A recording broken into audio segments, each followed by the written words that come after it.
stop doing them now because they're so much fun to do. And so if you can find a stopping place with what you're working on, I know it's hard when you start with something, you want to continue.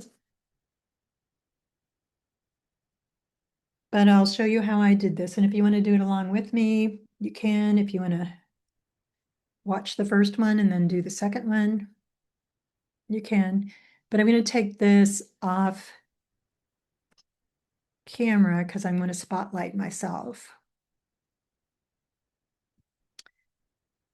All right, so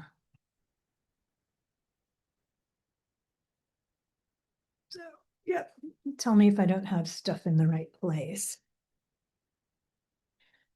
All right, so then what we're going to start with is a really weak outline. By weak, I mean faint. So if you have that picture, let me just show you this picture for a moment. What I like to do is look at this negative space. So instead of going, okay, I'm going to do a head and then I'm going to do a V. I'm going to do a V like this, and then I'm going to follow this curve that goes out and comes back in. So again, I'm changing from my left brain to my right brain. We're going to start with this V that has a rounded part to it. So let's do that. And if the first one doesn't come out the way you want to, just keep going with it. So the head starts there, the tail goes way up like that. And I'm going to start it without the beak and just do a little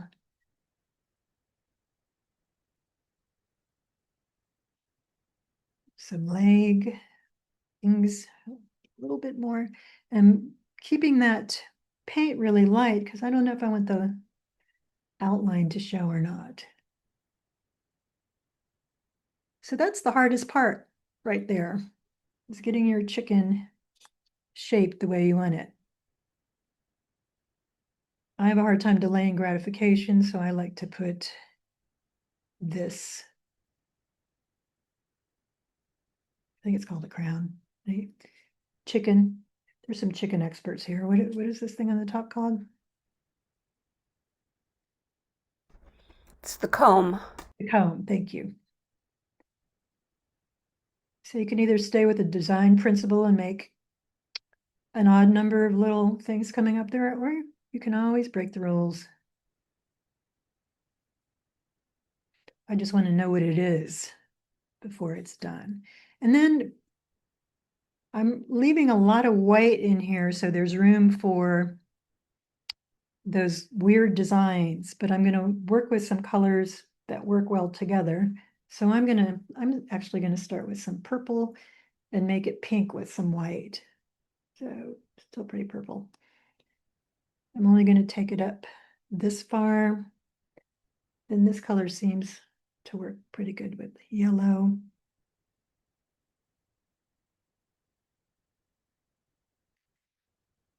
And again, I'm just adding this paint. I'm not going back over it like it's a house and trying to make it uniform, because you want to let watercolor do what it wants. It's got its own personality.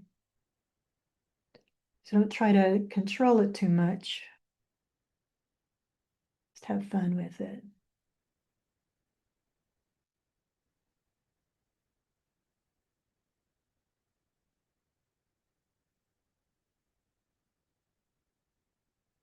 And what you can do is start making some of those designs with the paint. Just there's some green things.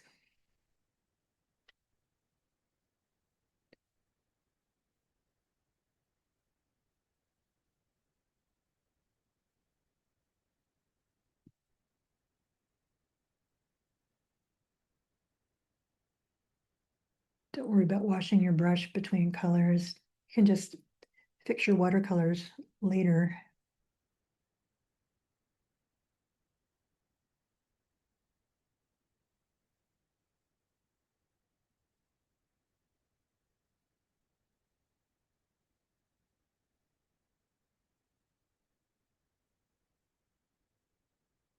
And you want to make might want to make sure that you have room for, if you want to put these California poppies in here. Or any kind of flowers.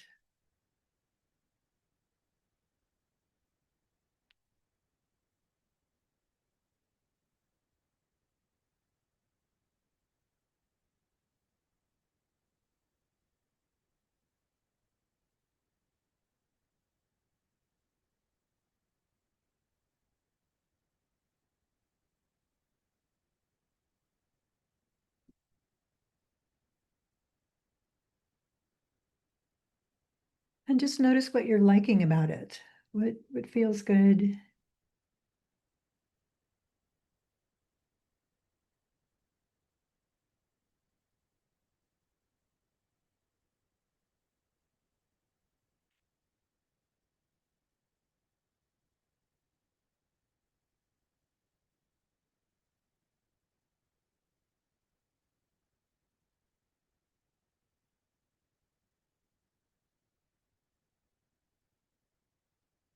A lot of it you're going to have to let dry before you go back and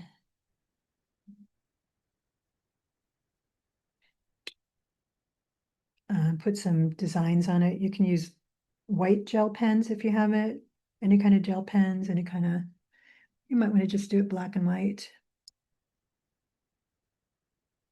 So I just put a color on there I don't like. And so instead of freaking out and throwing it out or anything, I'm just going to take all the water and the paint off the brush and roll over it. Now this is where a watercolor is more forgiving than people give it chance.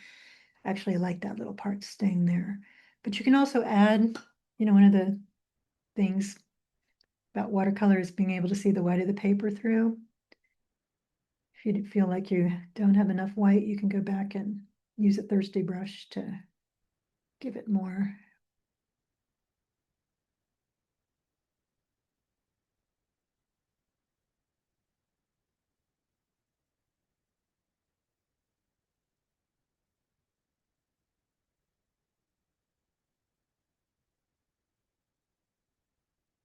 Leave room for the eye and careful with the beak. You want to make a beak have a real pointy end.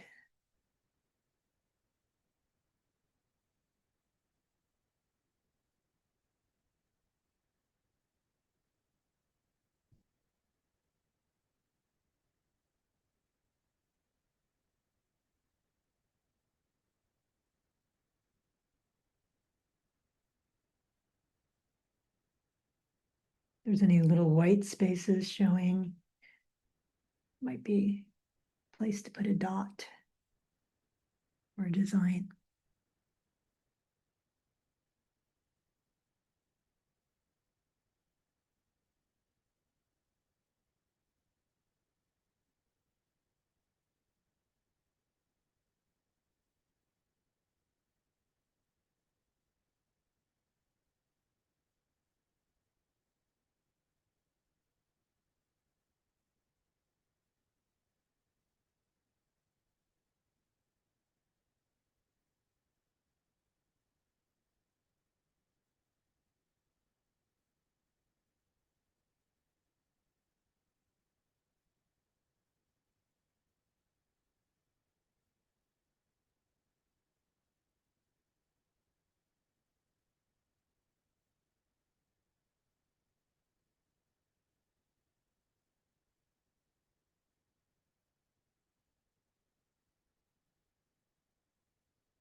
You might want to get to the point to let it